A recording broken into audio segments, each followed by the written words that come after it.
માળિયાહાટીના ચોરવાડ કન્યા શાળા ખાતે રમતોત્સવ 2025ની ઉજવણી કરાઈ। ઉત્સવમાં શાળાના 500 ઉપરાંત વિદ્યાર્થી ભાઈ બહેનોએ ભાગ લીધો અને જુદી જુદી રમતો રમી હતી, જેમાં શારીરિક અને માનસિક રમતો રમાડવામાં આવી।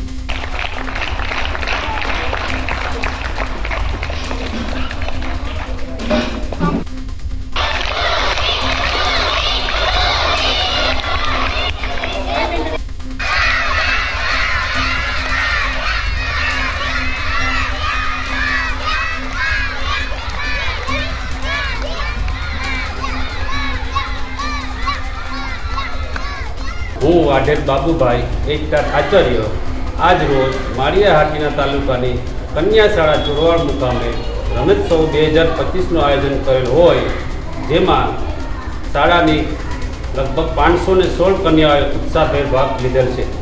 આ કાર્યક્રમને દીપાવવા માટે શાળા પરિવારના તમામ સભ્યોએ પોતાની મહેનત અર્પણ કરેલ, જે તકે શાળા પરિવારના તમામ સભ્યોનો હું આભાર વ્યક્ત કરું છું।